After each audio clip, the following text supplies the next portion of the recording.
tardes, es 18 de enero de 2017, quien les habla es Eugenio Pordomingo y nos encontramos en la tertulia Espacios Europeos.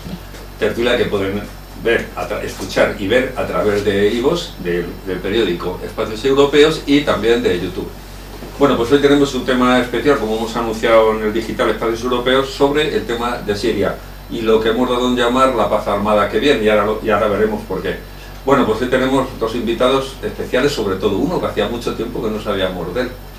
Don Diego Camacho, coronel del Ejército Español. Muy buenas tardes. Hola, buenas tardes. Pues nada, Eugenio, aquí encantado de acompañarte. Y aquí tenemos a Ana Camacho, que aunque se apellidan igual, no tienen nada que ver más que en amistad. ¿Qué tal, Ana? Hola, buenas tardes. Periodista, trabajó muchos años en el Grupo 7 hasta que el señor Cebrián, junto a otro paquete de compañeros, la expulsaron para que él cobrara más y ellos menos. Y es profesora de Relaciones Internacionales en la universidad. Y nuestro ya colaborador fijo, Aniceto Setién. Buenas tardes, aquí un poco a ver qué podemos decir entre gente que evidentemente sabe mucho más que yo sobre el tema que vamos a tratar, pero bueno, algo se nos ocurrirá, intentaremos aportar algo que pueda resultar de interés. Como es muy irónico cuando dice eso, que se lo ha preparado y viene, ya veremos. Bueno, ya verás cómo no. A ver si nos plantea preguntas difíciles. Como siempre nosotros practicamos un poco lo de la pedagogía en este programa, pues vamos a decir, si me permitís, unas palabras y espero que también lo hagáis vosotros. El tema de Siria pues es un conflicto que se ha creado, según mi entender, un poco artificialmente con estos grupos entre rebeldes, que la mayoría no habían ido a Siria nunca hasta que les pagaron y les dieron un armamento. Y segundo, pues es un conflicto que lleva ya 6 años, que ha dejado cientos de miles, yo no recuerdo la cifra exacta, seguro que Aniceto la sabe. No, seguramente no hay una cifra oficial de muertos en el conflicto sirio.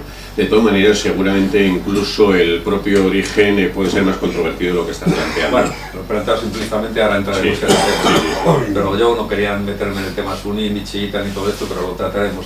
Y bueno, lleva cientos de miles, varios millones de refugiados también que deambulan por Europa, bueno, en Grecia, en Turquía. Y la verdad es que da pena ver cómo está esa gente allí tirada en la nieve, tienen las visas de campaña, niños muriendo, niños deambulando por medio mundo y que nadie los recoge. Bueno, a España le tocaban 17.000 y no sé si llevamos 900, el resto de países más o menos igual. Y algunos como Hungría que se niegan a recoger ninguno. Pero bueno, de todo esto vamos a hablar de lo que puede ocurrir ahora en la famosa conferencia que tienen ahora Turquía, Siria, Irán y no sé si algún otro país más, creo que no, porque a Estados Unidos no lo han invitado ni a Arabia Saudí tampoco. Y bueno, pues vamos a tratar todo esto. Diego, ¿te estrenas? Bien, ¿por dónde quieres que empiece? ¿Por Bueno, la génesis un poco? Por la pregunta o la... Sí, seguramente es interesante intentar explicar cómo ha empezado todo esto. No es una guerra sencilla, no es algo que se pueda explicar con pocas palabras y que se entienda sin tener un conocimiento razonablemente sólido de lo que ocurre en aquella región. En el Oriente Próximo. Sí, Sí, bueno, bajo mi punto de vista, el conflicto se inicia por un fallo en el análisis estratégico de los Estados Unidos, que no empieza en Siria, sino empieza quizá en Afganistán y posteriormente en Irak. Yo desde hace varios años estoy en una hipótesis de trabajo que los acontecimientos me han hecho variar, que es la siguiente, es decir, el error que comete Estados Unidos y Occidente en, digamos, meterse en una guerra religiosa que data desde el siglo VII de nuestra era, en base a unas ambiciones territoriales, económicas o estratégicas, sin darse cuenta Occidente, o dándose cuenta y no importándole porque pensaba que la caja de Pandora la podrían, igual que la abrían, la podían volver a cerrar, que estaban desatando radicalizando un enfrentamiento, como digo, que viene de antiguo. Es decir, en la guerra de Siria, Estados Unidos y Occidente, Europa, toman un protagonismo que no les corresponde, porque en definitiva en la región, tanto en Irak como en Siria, lo que veíamos era en el caso de Irak, una minoría suní que va a ser desplazada por la intervención de los Estados Unidos en el derrocamiento de Saddam Hussein, y dándole, en base a un proceso pseudo-democrático, le van a dar ese país al chiismo. Y hablo de chiismo, no hablo de gobierno, porque realmente las superestructuras que se generan en el Oriente Próximo, heredadas de Occidente, tienen poco que ver con el sentir de esos países, que son países artificiales. No olvidemos que en Irak, por ejemplo, hay tres etnias como son los chiíes, los suníes y los kurdos. En Siria pues ocurre otro tanto, y bueno, pues... Y los drusos. Y los drusos. Sí, los drusos también. Y entonces, pero los drusos es una facción del chiismo. Entonces lo que quiero decir es que todo este enfrentamiento, llamemos, de primacía estratégica que se genera en la región de Mesopotamia, es algo que es creado, o sea, es resucitado por unos intereses nunca declarados y bastante espurios de Occidente. Yo por eso creo que una de dos: o hay un fallo en el análisis estratégico de los Estados Unidos, que es quien lidera Occidente, o bien se produce el caos en la región con objeto de evitar otras cosas. Pensemos que desde hace 6 años el conflicto con Israel pues pasa al segundo término, por ejemplo. Entonces, bueno, que ese sea el objetivo de los Estados Unidos, pues yo no lo sé. ¿El conflicto con Israel de quién? El conflicto con Israel que mantiene Israel con el resto de los países que lo rodean. O sea, Hombre, fundamentalmente con Hezbollah, que es milicia chiita, libanesa, que es el principal enemigo de Israel, y que ahora está... el único ejército que venciera a Israel, claro, en el campo de batalla. Pero vamos a ver, el enemigo ancestral de Israel desde su fundación, desde el momento en que Egipto se quita del conflicto, sí, después de los acuerdos de Camp David, Feten, es Siria. No es Hezbollah, es decir, es un brazo. Pero Siria desde los años 70 no tenía un conflicto abierto después de la guerra del Yom Kippur, que fue una cosa bastante... Sí, en la que salieron escaldados. Pero vamos a ver, una cosa es actuar en un momento determinado en primer plano, como puede ser la guerra del Yom Kippur, la de los 6 días, o la del 56, o la del 48, o la que quieras, y otra cosa es actuar detrás, como actúa Siria, por ejemplo, cuando existe la invasión por parte de Israel del territorio libanés en los años 80, efectivamente las fuerzas que se oponen a Israel en el Líbano fundamentalmente es Hezbollah, pero es evidente que detrás está siempre Siria, de la misma forma que las fuerzas libanesas que apoyan a Israel son las falanges cristianas, sí, los maronitas, y después, cuando los israelíes cometen el error de permitir que los maronitas arrasen en los campamentos de Sabra y Shatila, sí. Claro, pues entonces ahí es donde Israel pierde, llamamos así, el respaldo de la opinión pública internacional. Entonces, con esto tienes tu razón en lo que dices. Hezbollah es la amenaza inmediata. Oficial. Lo que pasa es que quien abastece a Hezbollah o quien abastece a Hamas dentro de Palestina, de Palestina, es Siria. Es decir, que lo que hay en la región son dos fuerzas en presencia, que son el sunismo y el chiismo. Entonces, en Irak, digamos, quien controla Irak es un dictador, pero es el dictador de Occidente o de Estados Unidos, que es Saddam Hussein, que es suní, y que es minoritario. Y cuyo primer ministro es Cristiano Caldero. Claro, pero en el momento que los Estados Unidos establecen ahí un sistema de elección democrática en un país en donde la democracia no es factible, y no es factible primero porque no creen en ella, segundo porque si tú en Irak, que tiene un 60% de chiíes, un 30% de suníes y un 10% de kurdos, siempre van a ganar las elecciones de carácter democrático los chiíes, como así salvo que establezca un sistema constitucional de equilibrios tan singular, lo hemos comentado aquí en alguna tertulia, como hoy en el Líbano, en el que el presidente del gobierno tiene que ser de una religión, el presidente del parlamento de otra y el primer ministro de otra. Eso es lo que dice Aniceto, la constitución iraquí impuesta por los americanos reparte así.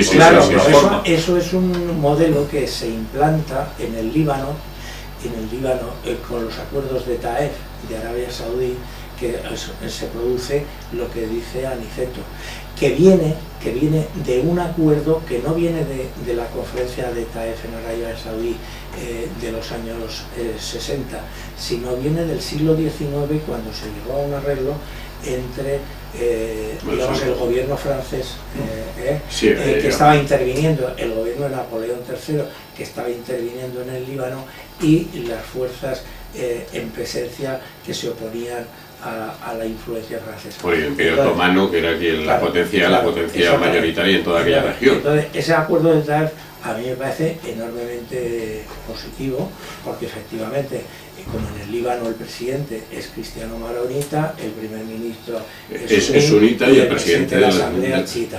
Pero eso los Estados Unidos ni siquiera se lo plantean a nivel hipótesis, nunca en Irak. Ahora veremos este tema. Ana, en el 2011 empieza la primavera árabe. Todos los que estamos aquí somos conscientes de que en realidad empezó en el Sáhara Occidental, en el Ayun, pero bueno, para la mayoría de la gente, y así lo han sacado los medios de comunicación, fue la primavera árabe en todos estos países. La primavera árabe como tal, llamas con ese nombre, brota en Túnez. En Túnez, lo que iba a decir, con la muerte del chico este que vendía frutas en la calle. Efectivamente. Curiosamente, será un caso muy parecido, Ana, y es lo que te iba a comentar, a ver cómo enlazas tú este tema con el inicio del conflicto en Siria, con estas tropas rebeldes. Es que aparece un cartel, que lo mismo era como la rosa aquella de Portugal, que apareció con un fusil de un soldado portugués, que al final hemos visto que había como 30 fotos con el mismo fusil, y la misma flor estaban esperando para captarla porque era el elemento que habían escogido. Entonces aquí aparece un cartel que es, creo recordar, que aparece en paredes pintadas un graffiti por jóvenes adolescentes, que creo que luego los mataron las fuerzas de seguridad sirias, que decía: ahora vamos a por ti, doctor, en alusión al oftalmólogo. Que es oftalmólogo. Estomatólogo. No, Assad es médico, es doctor en medicina y se especializó en oftalmología en Londres, creo recordar. Sí, en Londres. Sí, bueno, ojo, no sabemos si tiene, en vista parece que sí. En vista parece que sí. Entonces, y nosotros también, porque atinamos que nunca va a dejar el poder. Sí. Entonces, Ana, ¿cómo ves tú este tema, el inicio de la primavera árabe allí en Siria? Si luego fue provocada, porque luego aparecieron de repente muchos grupos rebeldes, que la mayoría no habían estado nunca en Siria, y sobre todo apareció Al-Nusra, que es, yo creo, uno de los grupos más importantes, a los que Estados Unidos parece ser que no quiere molestar mucho. ¿Qué opinas tú de todo esto? Bueno, efectivamente, digamos, la historia más conocida del origen del enorme conflicto en que luego se ha convertido la cuestión en Siria, fue las llamadas primaveras árabes, que, como bien has dicho, no fue tanto en Túnez donde pegó el primer escopetazo, sino en el Sáhara Occidental con las protestas de Gadaim Izik, que luego también se evaporaron, como se han evaporado en otros sitios, otras protestas, como recientemente en Marruecos, con un pescadero que padecía que podía volverse a reproducir la historia de Túnez, con el chico que ha sufrido la injusticia y bueno, lo matan los policías y se monta el lío, en fin. Pero es muy curioso que, bueno, como en la mayor parte de los conflictos, hay otras historias sobre los orígenes del conflicto sirio. Una de ellas es que el lío, en realidad lo que hay detrás de todo el lío es un conflicto natural o provocado. Pero, ¿qué es un conflicto natural? Es decir, que surge verdaderamente por una protesta de la gente y se va desencadenando. Que comienza como una guerra civil. No es espontáneo no es nada. Pero sí que comienza como una guerra civil, como una revuelta contragubernamental, ya seguramente provocada por cuestiones políticas, por cuestiones ideológicas, en muchos casos, pero además incluso por unas cuestiones puramente económicas. Siria tenía un problema de desabastecimiento en muchísimos productos importantes, había sufrido unas sequías importantísimas, unas cosechas lamentables, y en Siria en un momento determinado había hambrunas. Y todo esto, lógicamente, es un acicate para que la revuelta popular pueda aprender. Otro tema es qué ocurre a partir de ahí, que es lo que seguramente conocéis vosotros mejor que yo. Bueno, yo es que lo de los conflictos naturales, pues la verdad, hay conflictos a secas. O sea, quiero decirte, ¿qué fue lo de Ruanda, el genocidio de Ruanda? Pues un conflicto en el que hubo una intervención exterior muy importante. Ahora, la materia prima, ¿cuál fue? La de la injusticia, la de los odios entre distintos grupos, es decir, los belgas. Bueno, los belgas o los africanos, o sea, no vamos a estarnos dando con la autoflagelación, porque ahí los que se mataron entre ellos, sí, pero la autoflagelación del discurso blanco, la culpa de todo es del colonialismo. Oye, que han pasado 50 años y siguen matándose entre ellos sin que haya belgas por ahí. En todo caso había franceses. Primas que está provocando que multinacionales y pero países... la materia prima, repito, es que se odiaban a muerte, igual que pasó en los Balcanes. En los Balcanes se concibe que hubiese guerra, aunque luego alguien pusiese la sartén a tope con el aceite venir viendo, pero se concibe sin los odios que había desde la época de Tito, que todo el mundo sabía que iba a morir Tito y se iba a liar una de miedo en los Balcanes, porque se odiaban a muerte. Bueno, desde el Imperio Austrohúngaro. Allí es cierto esto del caldo de cultivo. Entonces, ¿cómo tú crees que se origina? ¿Por qué entonces? Yo creo que puede haber pues muchas razones. La injusticia es una de ellas, porque de hecho la guerra de Siria, igual que lo de Libia, lo que ocurrió en Libia, lo de Túnez menos, porque parece como que ha fructificado en algo benigno, que es un intento de democratización, igual que un poco en Egipto, pero en el caso de Libia y de democratización, lo que hay ahora es todo lo peor que bueno, no, tanto como peor de antes, no, lo que pasa es que lo de antes no se hablaba, que es distinto, Eugenio, es decir, como antes eran regímenes amigos, no se decía las burradas que hacían. Entonces, una de las teorías que hay es que, claro, no se tenía que haber animado las primaveras árabes, los movimientos democráticos, darles alas. ¿Por qué? Porque esta gente no está preparada y luego al final triunfa la instabilidad. Dice, sí, pero si esos gobiernos no hubiesen sembrado la discordia, la injusticia feroz y las burradas tan enormes que han dicho y que callábamos los occidentales porque eran gobiernos amigos, aliados, a lo mejor si hubiese habido un gobierno más justo, pues no hubiese prendido la guerra. Ahora, vuelvo a donde yo estaba empezando. Hay otras teorías. ¿Cuáles son esas teorías? Por ejemplo, pues que Arabia Saudí no quiso tolerar que Bashar al-Assad construyese un gasoducto que provocaba una competición con el gas del Golfo Pérsico, que ahora con la caída de los precios del petróleo, pues el gas, pues a los países del Golfo Pérsico, igual que a Rusia, se convierte un poco en la alternativa con la que paliar la caída de precios que afecta a lo que es un monocultivo económico, el petrolero, ¿no? O sea, si se les cae el tema del petróleo, como no lo recuperen por la vía del gas, pues poco la de Arabia Saudí, pero también Qatar está financiando... Claro, es que ahí hay varios compitiendo, pero está claro que lo que sí es verdad es que Arabia Saudí sí ha financiado a grupos que de la noche a la mañana, en ese caldo de cultivo, han surgido reivindicando las banderas islamistas radicales y demás, pero lo cierto es que han sido financiados, Entonces, lo que sí me llama la atención es que esos analistas que defienden esta tesis de que hay más motivos detrás, por ejemplo, hay que recordar que Arabia Saudí en este caso tenía más motivos de conflicto con Siria, porque Siria formaba un eje con Irán y a Arabia Saudí no le está gustando nada la vuelta de Irán de la mano de Obama y Rusia, pero Quiero decir que era un eje, pero ahí lo más importante es que Arabia Saudí tiene como gran rival en toda la región a Irán. Pero vamos a ver, esto que estás comentando de los gasoductos y los actores regionales y tal no es una cuestión que exista solo en Oriente Próximo, creo que es algo que se extiende por otros países.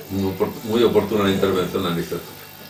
Por supuesto, por eso decía yo que a lo mejor para entender lo que ha pasado en Siria hay que saber de lo que pasa en más sitios. Y de hecho, dices, bueno, sí, es verdad que Arabia Saudí puede tener un problema con un gasoducto que daña sus intereses y que le dijo a Bashar al-Assad que no lo hiciese y él se empeñó en hacerlo porque Irán le respaldaba, en fin, puede haber un lío de esos. Pero también hay cosas muy curiosas en este conflicto, ¿no? Y es que, por ejemplo, pues bueno, es evidente que Arabia Saudí ha apoyado desde un principio a la rebelión en contra de Bashar al-Assad. ¿Estamos seguros de eso? Yo las noticias que tengo es que lo que más teme Arabia Saudí en el mundo es a las primaveras árabes precisamente y el inicio de la revuelta contra Bashar al-Assad. Parecía, tenemos serias sospechas de que era un capítulo más de las primaveras árabes, pero llevadas a Siria. Al menos ellos han pedido su salida del gobierno, igual que la pedía, por ejemplo, Francia y los europeos, que eso es otro elemento que ha desaparecido del tablero. Estados Unidos nunca quiso de forma clara la desaparición de Bashar al-Assad. Hombre, entonces, recordemos que las reuniones sobre el tema lo han pedido. Han pedido, que es distinto el matiz, lo que han dicho es, bueno, primero que se termine el conflicto con Bashar al-Assad y luego, cuando ya se ha terminado el conflicto, se hace unas elecciones, un proceso y ahí... Sin él o con el final de él, que es distinto, Eugenio. En cambio, Francia o Arabia Saudí o Turquía querían la desaparición de Bashar al-Assad ipso facto. Luego ahí lo que sí tenemos es que Estados Unidos no se ha mojado claramente en ese tema y eso le ha venido muy bien a Rusia, que es quien en cambio ha dicho Bashar al-Assad se queda ahí hasta que yo diga. No nada de lo que decís los dos. Primero, Aniceto, dices tú que Arabia Saudí tiene miedo a las primaveras árabes. Vamos a ver, yo tengo la teoría de que las primaveras árabes, vuelvo a decir, no es un conflicto que surja del pueblo con descontento con su gobierno, seguramente está provocada. Pero no para Arabia Saudí por una cuestión elemental. Arabia Saudí es una satrapía, pero seguramente es una de las mayores satrapías del planeta, y si algo puede tener pánico el régimen de la familia Ibn Saud es precisamente a que se le suba la gente a la chepa, y sobre todo a las mujeres. Lo intentan, pero termina con ellas rápidamente, y como mediáticamente no sale en ningún país de Occidente porque tiene comprada hasta los campos de fútbol y los equipos de fútbol, no pasa nada, hasta el Corte Inglés, o ella. Entonces yo insisto, yo creo que las primaveras árabes han sido provocadas, igual que las revoluciones de las flores en todos los países que rodean a Rusia, igual que la revolución de los paraguas en Hong Kong, que ha terminado mal de momento, y yo creo que eso está, eso es lo del americano impasible que comentábamos aquí en una tertulia. Yo creo que eso está provocado, por lo cual Arabia Saudí puede tener miedo a una contestación interna, pero no a las primaveras árabes como tal. Vamos, es mi impresión. Bueno, una sociedad muy controlada, pero sí es cierto que es una sociedad temerosa, y además cada vez tiene a los trabajadores que están ahora haciendo sí, pero los trabajadores en Arabia Saudí no son saudíes. No, son filipinos. En muy buena medida filipinos, en muy buena medida filipinos, y en régimen laboral de semiesclavitud.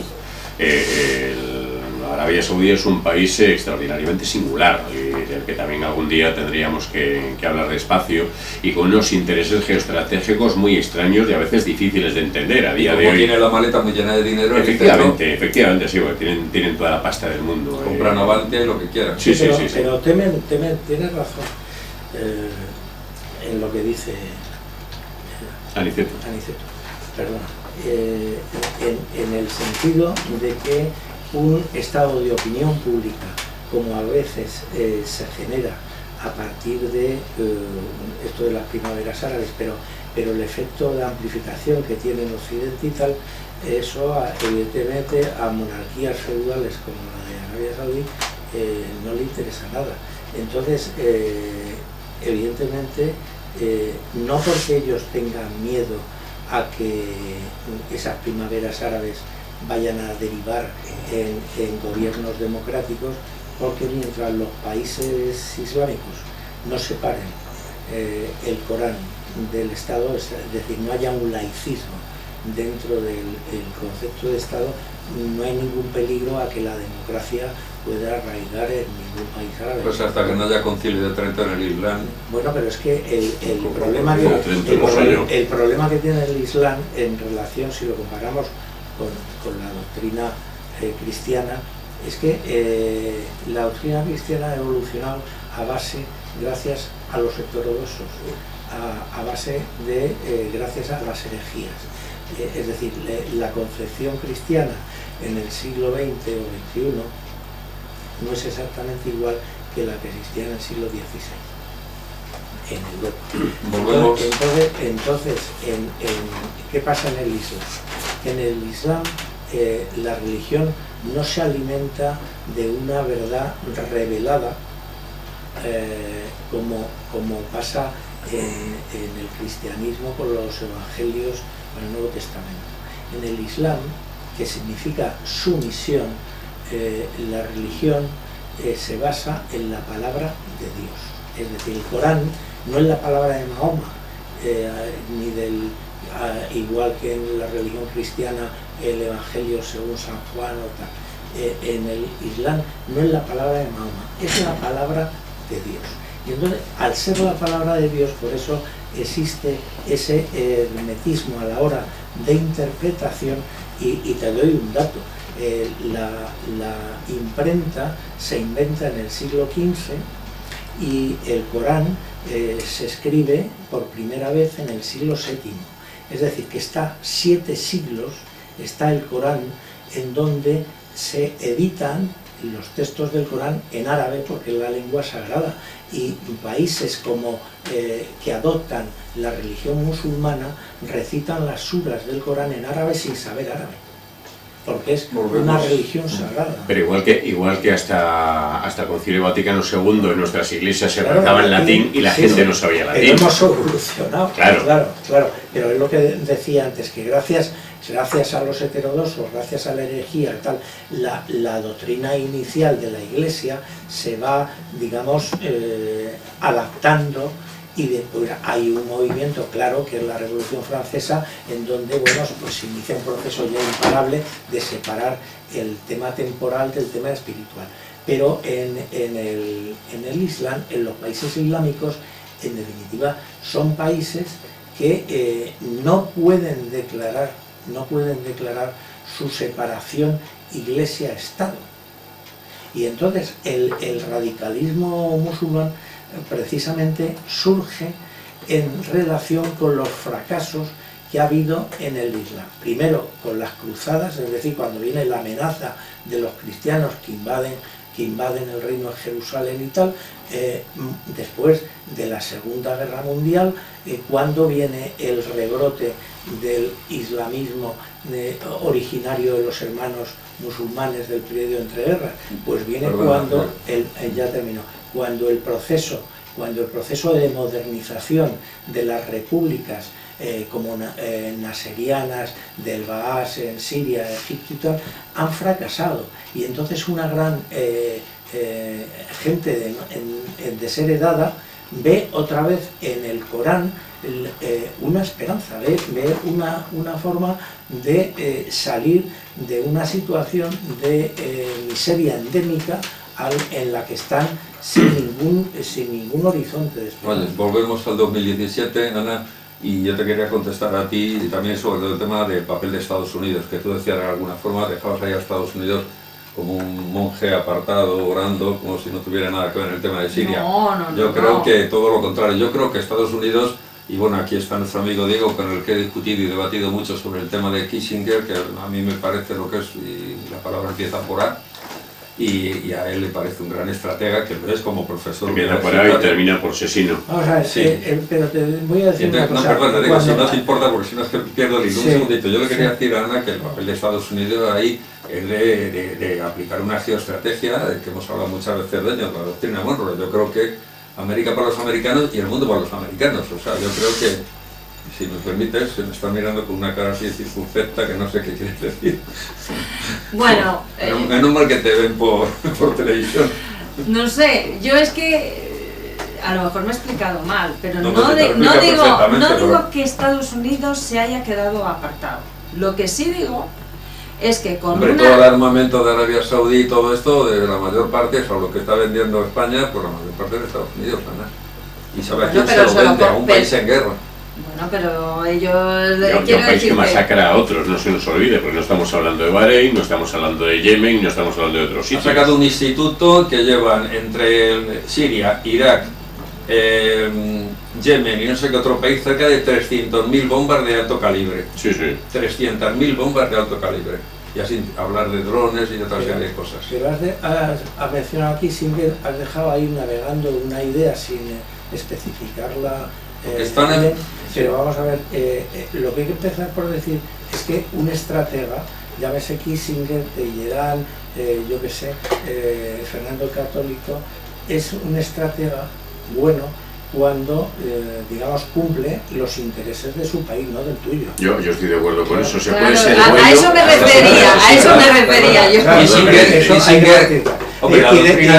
La operación Cóndor no creo que sea. Bueno, no, pero vamos, luego sí que hablar, pero después, el segundo concepto es que la política internacional, lamentablemente, no tiene una aplicación moral.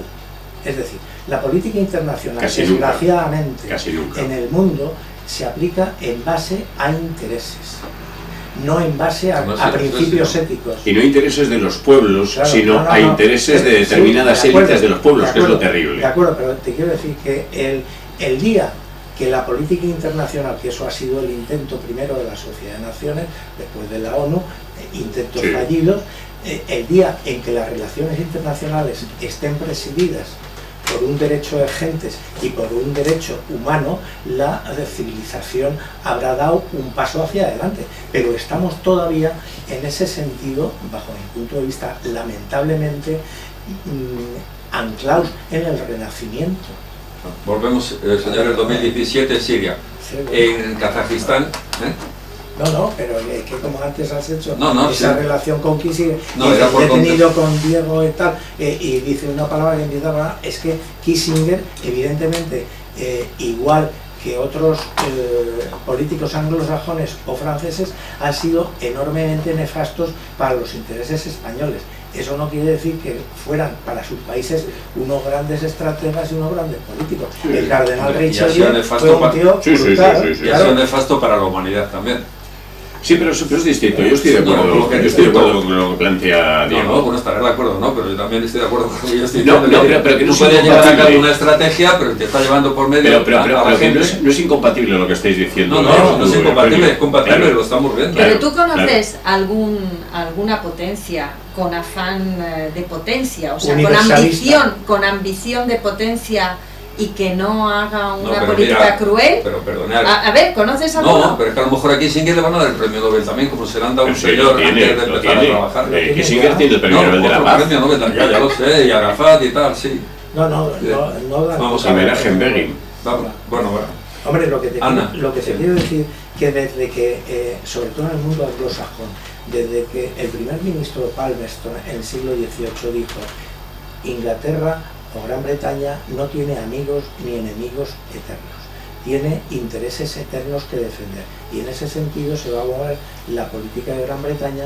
Eso lamentablemente en nuestro país no ha existido, y España montones de veces se ha lanzado aventuras internacionales, por ejemplo la colonización del norte de África a principios del siglo XX, a influencia de Francia, para parar a Inglaterra, pero sin que los intereses españoles quisieran colonizar el norte de África. Que nos debíamos del Guadiana. Ana, estabas comentando antes lo del gasoducto en Nigeria.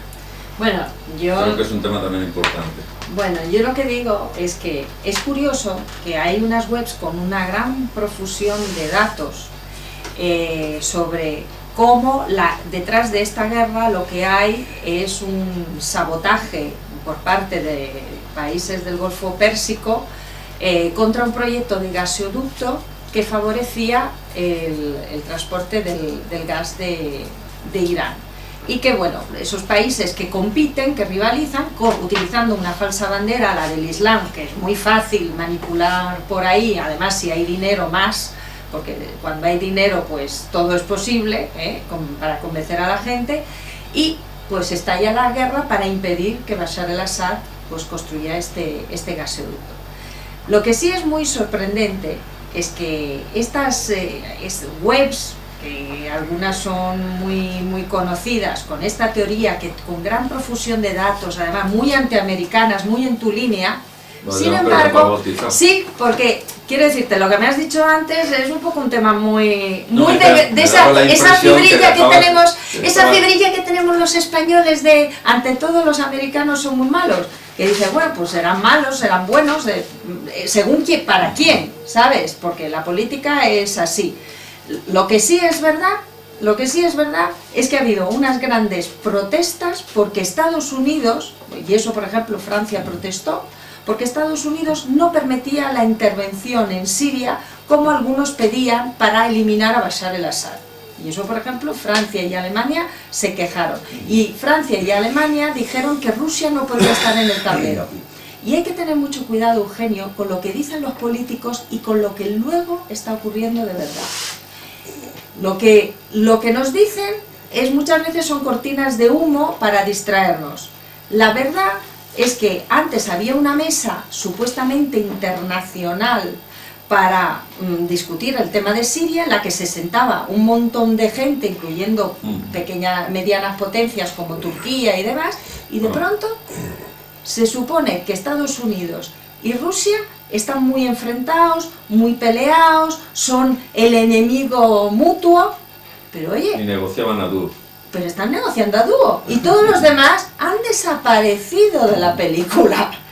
Quiero decirte, esos son los hechos. Bueno, menos ahora en la reunión de ahora, que parece ser que, vuelvo a decir, que Irán se ha negado, no sé si por detrás está presionando Rusia, pero Irán se ha negado, y Siria y Turquía también, a que participe Estados Unidos. De hecho, no estaba en las mesas de Kazajistán, no aparece Estados Unidos. Pero hay otra cuestión que comentábamos antes, creo que fuera de micrófono, que es que ahora mismo Estados Unidos está en una situación un poco de fuera de juego. No sabemos cuáles son las perspectivas en política internacional de Donald Trump.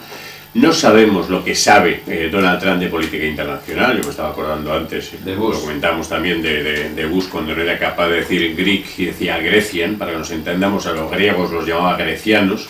Este era el nivel de conocimiento que tenía de sus aliados. Recordemos que Grecia es miembro de la Alianza Atlántica y ese aliado histórico de los Estados Unidos, con muchos otros países europeos, y no sabía ni cómo se llamaba, no conocía el gentilicio, y a Trump seguramente le pasa algo parecido. Ahora mismo lo que sabemos, antes de que tome posesión pasado mañana, es que anda medio peleado, pero tenemos la sensación de que es más un tema de vísceras con los chinos y las islas estas del mar de China.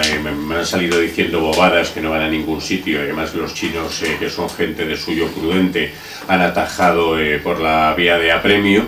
Con respecto al conflicto de Oriente Próximo y en concreto al tema de Siria, Trump, yo lo único que le he escuchado decir es que va a acabar a bombazos con estos del ISIS, pero seguramente tampoco sabe muy bien de lo que está hablando. Ya está, dentro de unas semanas probablemente Estados Unidos no tendrá medio definida una estrategia en política internacional, porque además recordemos otra cuestión: históricamente en Estados Unidos la política internacional la definen sus servicios de inteligencia. La CIA, el FBI, aunque no es propiamente un servicio de inteligencia, la agencia efectivamente la NSA, etc. Y Donald Trump es un señor que seguramente en ciertos aspectos, con buen criterio, no se fía de sus propios servicios de inteligencia. Bueno, ya se ha enfrentado con ellos, Claro, se ha enfrentado con ellos, y además a veces dice cosas que son de perogrullo, que se caen por su propio peso. Cuando decía la CIA, ya, pero es que Rusia resulta que te ayudó porque tenemos informes, la contestación, sí, sois la misma agencia que hablaba de las armas de destrucción masiva que nos llevó a la guerra de Irak. Y esto es incontestable, Otro tema es que fuera todo mentira y que en realidad se estaban inventando, pero el hecho es que a la opinión pública se le vendió esto. No sabemos qué va a hacer Estados Unidos, y en la actualidad no podemos. Estados Unidos, al menos durante unas semanas, no es un sujeto de primer orden. ¿Tú dudas de que no pueda seguir la misma política? No, pero sí es probable que siga, pero ahora mismo nadie puede saber lo que va a hacer Donald Trump en materia política internacional hasta dentro de unas semanas. No podemos saberlo. Y lo que están haciendo es meter la pata. Tú has dicho muchas veces aquí, Aniceto, y lo hemos comentado todos, la industria armamentística en el mundo y sobre todo Estados Unidos. Indudablemente, pero también es cierto que Trump en materia política económica está haciendo cosas muy extrañas que desde la mayoría de la población estadounidense se ven con mucha simpatía y con optimismo, pero que de cara al comercio internacional, del que el comercio de armas se forma parte de manera muy relevante, son una auténtica catástrofe desde el punto de vista del capitalismo puro y duro, ¿no? Trump, las únicas pistas que está dando de política económica son concretamente antiglobalización, lo cual es muy llamativo. Veremos a ver si la propia industria de armamento y las industrias pesadas estadounidenses le permiten seguir así.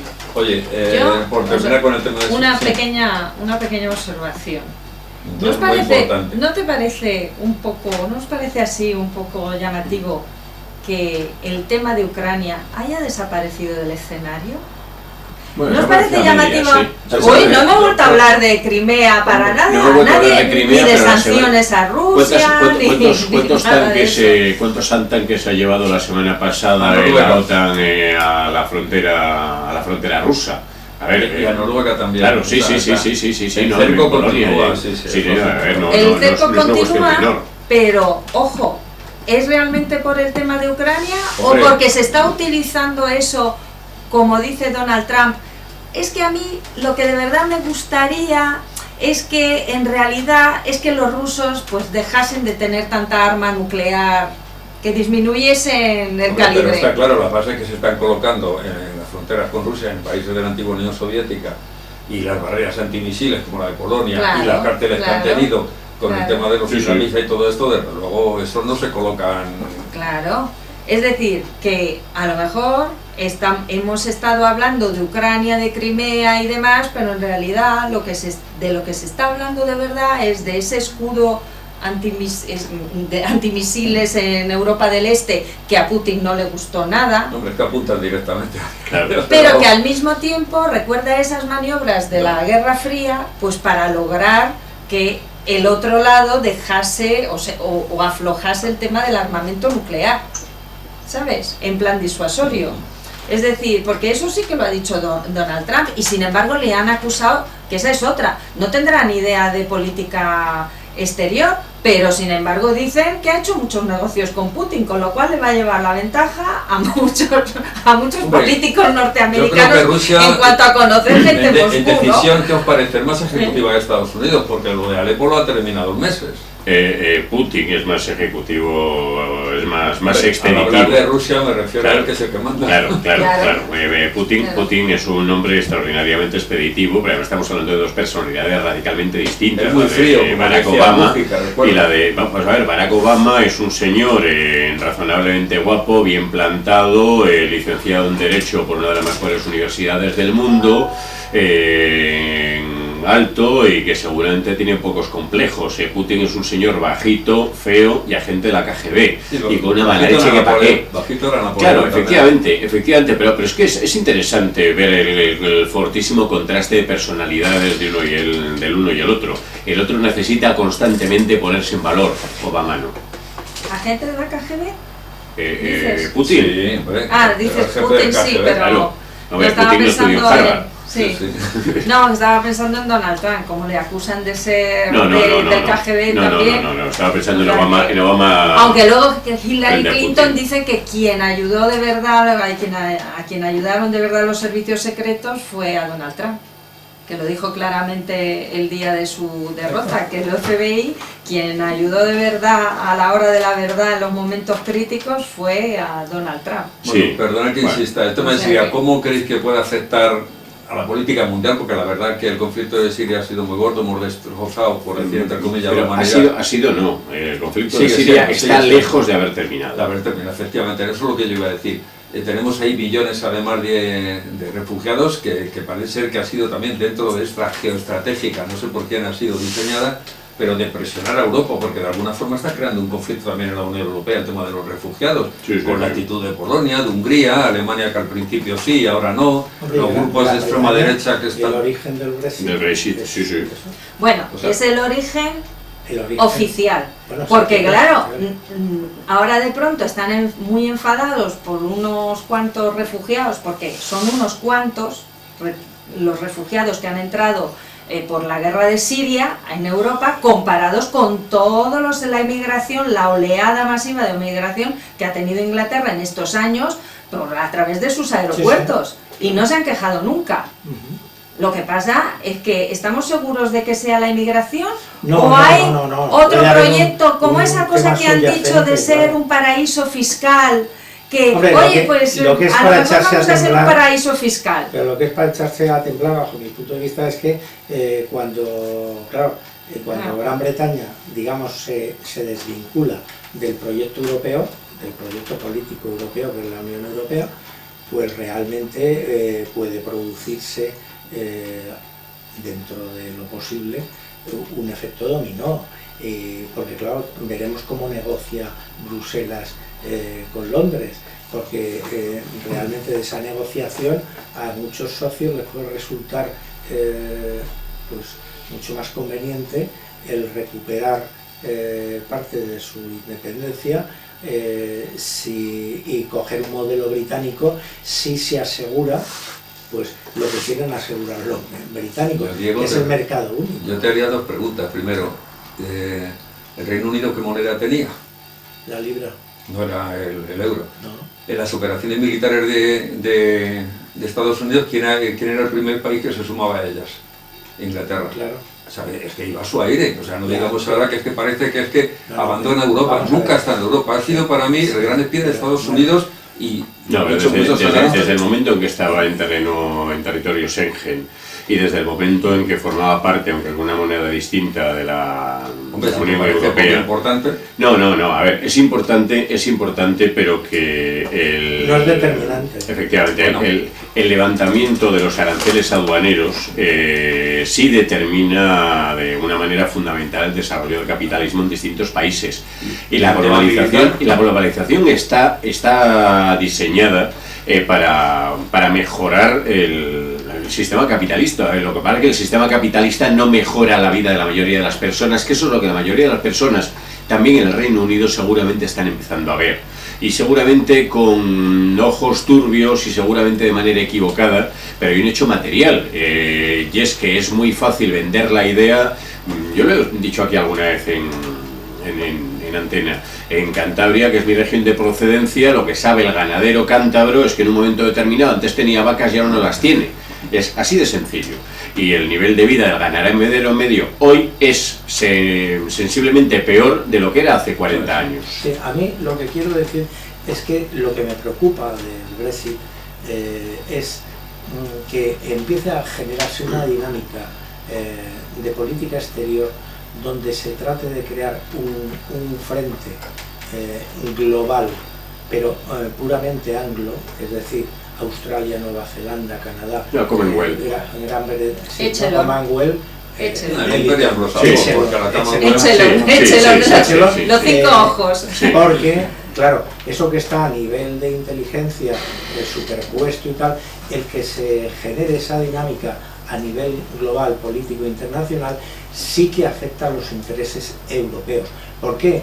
Pues porque nos quedamos fuera, es decir, nos quedamos como una pieza totalmente subordinada o en su caso con el tiempo enfrentada a esto.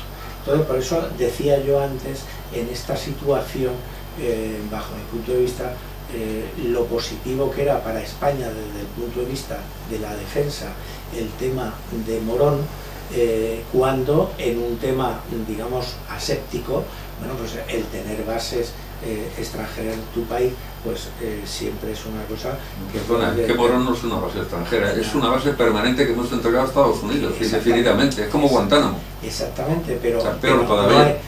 Yo sé que esto le molesta a mucha gente, pero... No, vamos a ver, no es una base, es algo muy superior. Bueno, claro, es un enclave. Ahí está el centro neurálgico de mando para toda África. Y en Torrejón está la base del Centro Neurálgico de Comunicaciones de la OTAN. Claro, pero en una situación... Pero ahora vamos a ir al tema real. En términos de defensa, ¿cuál creéis que es la capacidad de España para, en el punto crucial en donde estamos, que es España, qué potencialidad tiene como potencia para subvertir sus propias necesidades? Bajo mi punto de vista, estamos bajo mínimos. Bueno, con María Dolores de Cospedal, de ministra de Defensa, ¿qué cosas dices, hombre? Encontré yo de antecesor. Sí, sí, sí. Mira, ¿qué enemigo tenemos, Diego? Pregunto yo. En términos reales, España tiene capacidad de movilizar rápidamente una brigada, es decir, 5.000 hombres que actualmente están la mayoría en otros escenarios exteriores, sirviendo operaciones para intereses foráneos, y entonces España, su capacidad militar es prácticamente de una brigada rápida y con mucho esfuerzo, a lo mejor en un mes, pues poner en pie 3 brigadas. Claro, eso es una cantidad totalmente ridícula si ahora lo completamos con la Fuerza Aérea. La Fuerza Aérea de España, hombre, es superior a la de Marruecos de momento, pero no tiene comparación con otros países similares, aunque sean un poco por encima, como Italia o como Francia, etc. Y en cuestión de marina, a base de aplicar los presupuestos de defensa mayoritariamente a construir un barco inútil como es tener un portaaviones, en vez de tener una marina para defender nuestras numerosas costas. Entonces, en la situación además España no es una potencia nuclear, como sabéis, ni tiene ninguna ambición de serlo. Por lo tanto, España es un país defensivamente dependiente de otros. Entonces, dependiente de otros, yo sinceramente prefiero depender de Estados Unidos, que está lejos, a depender de Francia, que está cerca. Me remito a los Cortes de Cádiz, el artículo 1, soberanía española. Ojalá. Diego, que ya, pero si ni siquiera lo comentamos, ni siquiera lo propagamos, ni intentamos convencer a la gente, pues no hay que dar vergüenza. No, pero sí. Ni es ser falsa, ni de extrema izquierda, ni chino, ni favor. No, si no lo digo por ti. Lo digo por, yo lo que quiero decir es que nuestros... cuando hablas de una situación de defensa, primero hay que decir qué defensa cuenta España. Es decir, la gran pregunta es, ¿vosotros creéis sinceramente que España es apreciablemente autosuficiente para, digamos, defender su integridad territorial? Pues estamos gastando una cantidad de dinero en todas las tropas que tenemos y equipamiento que tenemos en operaciones, entre comillas, de paz en el extranjero, que manda carajo. Pero todo ese dinero que se gasta en el extranjero, que estoy de acuerdo contigo, se gasta en beneficio de intereses de defensa no españoles. En concreto de una potencia, claro. Yo digo sinceramente, en Afganistán, ¿qué hacemos? Nada. ¿Qué hacemos en Líbano? Pero estamos en un montón de países. ¿Por qué no estamos en la MINURSO? En el Sáhara. En el Sáhara Occidental. ¿Ves cómo nos vamos siempre del tema principal? Vamos a ver, yo pregunto a ustedes tres, ¿qué enemigos tiene España? Ya porque nos hemos salido un poco de Siria. Muy resumidamente, que nos queda poco tiempo. ¿Amenazas de quién? Pues mira, amenazas. Hay unas reivindicaciones territoriales de Marruecos, de Ceuta y Melilla, en Marruecos y en Sáhara. Bien, y en Canarias, por una parte. Por otra parte, hay un deseo, como diría yo, ancestral de controlar la evolución española de Francia. Hay un deseo... Bueno, la isla de los Faisanes no está en litigio, ¿no? No, pero de controlar, digamos, los aspectos políticos españoles, etc. A ver, hay un deseo innato de Gran Bretaña de situarse en puntos estratégicos del Mediterráneo. Tiene uno, en su día tuvo dos, como era Menorca, que era todavía más importante. Sí, pero hace años de esto, sí. Sí, pero eso no ha variado. Es decir, Gran Bretaña no ha tenido ningún movimiento a acabar con la última colonia que existe en territorio europeo y devolver a la soberanía española. Ana, ¿qué enemigos? Tú me habías dicho que tenía varios. Cuando yo dije enemigos, que coincido contigo que son amenazas.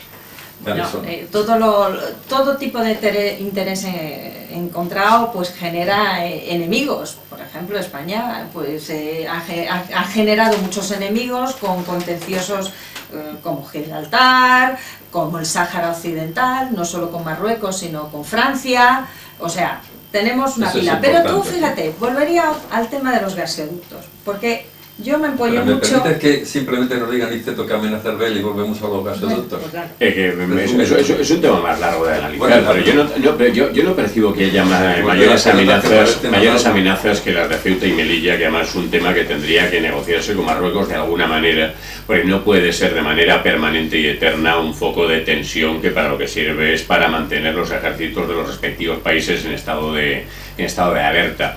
No es razonable la administración que se está haciendo del asunto de los enclaves norteafricanos desde mi punto de vista. Yo no percibo que haya más amenazas. A lo mejor es porque yo soy profundamente francófilo, lo he declarado muchísimas veces, y yo ya en la guerra de independencia, en la de 1808, yo iba con los franceses, o sea, y nos echaron, ¿no? Jacobino, entre otras cosas, sí. Antonio Machado, recordemos que decía: corren por mis venas sangre de gotas de sangre jacobina. Sí. Ana, gasoducto. Vamos a ver, yo es que me apoyé mucho lo de la web de Volternet, donde hay profusión de datos sobre el tema del gasoducto que causa el conflicto en Siria. Sigues estudiando esa web y hay un montón de analistas que dan un montón de datos defendiendo que es que lo que ha pasado es que ha habido un conflicto, además entre Estados Unidos y Rusia, para impedir que los gasoductos que vienen de Rusia vayan a Europa, que el gas de Rusia venga a Europa. Hay un proyecto que va por Turquía. Sí. No, hay varios gasoductos que ya pasan por Turquía, que ese es un tema al que iba. Es decir, Turquía difícilmente va a tener problemas con Rusia, porque entre otras cosas es el punto de paso, muy importante del gas de Rusia a Europa. Y había más proyectos. Estados Unidos es verdad que se oponía a esos proyectos, y quien se lo saltó a la torera fue la Merkel. Es decir, la Merkel construyendo un gasoducto que iba de Rusia a Alemania, evitando el tema de Ucrania, o sea, mucho pedir sanciones por el tema de las sanciones. Eran mucho, no, le pedía sanciones, bueno, bla bla bla bla, pero luego se hacía el gasoducto Nord Stream. Y luego hubo reuniones de ella y Hollande con Putin en Rusia para negociar el tema. Entonces se enfadó mucho Obama con ese asunto. Qué casualidad que a través de Chelón, esa red de espionaje del que están los 5 anglófonos, supimos a través de Wikileaks y demás, pues que la administración Obama había espiado las comunicaciones por teléfono de Angela Merkel. Luego, entre otros, algo pasa ahí que muy amigos no son. Bueno, ya has visto las contestaciones de Merkel a Trump, lo que decía Niceto, cuidado, que Europa es independiente de alguna forma. Entonces, y que no queremos presiones. Todo esto, ¿por qué te lo digo? Porque hay un gran proyecto de gas, que es traer el gas de África como alternativa al gas de Rusia y también un poco al Golfo Pérsico. Y ese gas es el que está en todo el Golfo de Biafra, incluyendo nuestra antigua Guinea Ecuatorial, y a través de Nigeria, por los países del Sahel, llegar a España y desde allí distribuirse al resto de Europa. Francia, por cierto, se ha opuesto bastante. Otro grupo como es el MEN, el Delta del Níger, también entraría también a funcionar. Entraría, pero curiosamente por donde surgió el problema para esa gran obra de 4.000 y pico kilómetros, que es el gasoducto transsahariano, fue en la zona del norte de Nigeria, donde surgió de la noche a la mañana Boko Haram. Curiosamente, Volternet o estas webs que hablan mucho del tema de los gasoductos a la hora de analizar el problema de Siria, nunca hablan de que haya una falsa bandera en el conflicto de Boko Haram. Yo el tema también, me parece... También añadiría que normalmente Francia nos ha puesto un montón de problemas para hacer las conexiones de gas que tendría que atravesar desde España a Francia para poder, que ese gas que va a llegar de África a mogollón, pues pasen al resto de Europa para ser la fuente alternativa al gas ruso. Entonces, si por un gasoducto en Siria se ha montado la que se ha montado, ¿por qué ese proyecto que haría España un gran punto de distribución de la principal fuente de energía que hay ahora para freír hasta el huevo frito, ¿no? ¿Por qué no íbamos a tener nosotros enemigos saboteando ese gran proyecto? Lo tendremos, ya lo verás. Con todos los países que hay en el Mediterráneo, Italia, Turquía, no sé, Francia, que quieren ellos ser el punto de distribución del gas africano. Oye, me permite un minuto, nos dice nuestro regidor que nos queda 3 minutos como mucho, así que apurar por los repartos. Quería contestarle a Aniceto una cosa que ha dicho antes referente a la negociación de las plazas del norte de África. Estoy de acuerdo siempre y cuando esa negociación no afecte a las plazas del norte de África, sino al estrecho de Gibraltar, que es lo que para España supone estratégicamente importante y desde el punto de vista de prestigio. Es decir, es absurdo iniciar un proceso de negociación con Marruecos olvidándose de Gran Bretaña. Es decir, Gran Bretaña está ocupando Gibraltar varios siglos después de que España estuviera en Ceuta y en Melilla. Pero en definitiva no es una cuestión de orgullo nacional, es una cuestión de seguridad nacional.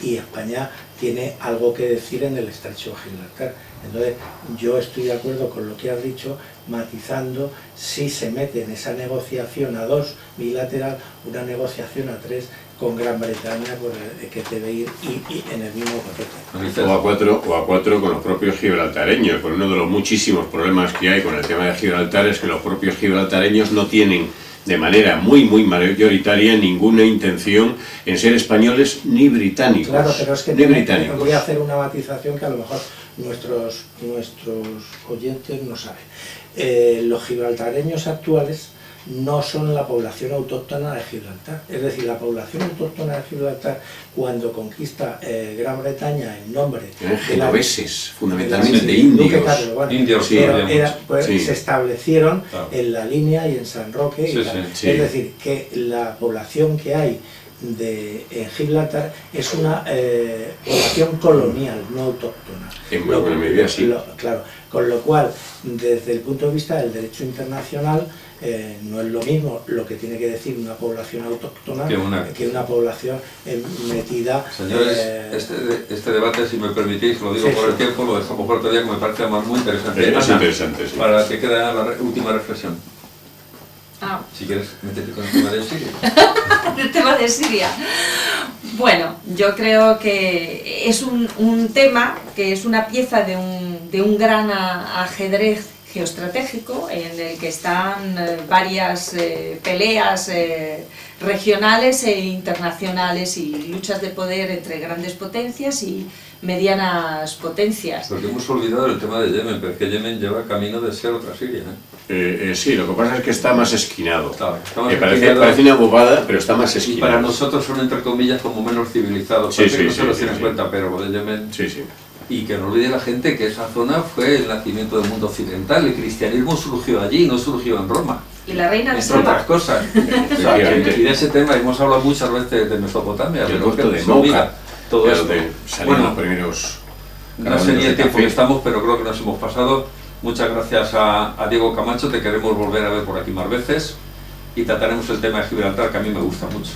Bueno, buenas tardes, muchas gracias a vosotros por la compañía y por lo que me habéis ayudado a reflexionar. Hombre, nos alegramos. Y don Aniceto, el próximo día, no te esperamos. Me da gusto reflexionar siempre en esta tertulia. Ya sé que nos has dejado los miércoles. Sí, yo sabes que los miércoles te los tengo reservados. Y Ana Camacho. Bueno, pues que ha sido un placer estar con vosotros aquí debatiendo. Y no nos has hablado de Francia, tu querida amiga Francia, ya hablaremos un día. Bueno. Bueno, pues muchas gracias y nos vemos el próximo miércoles en la tertulia de Espacios Europeos.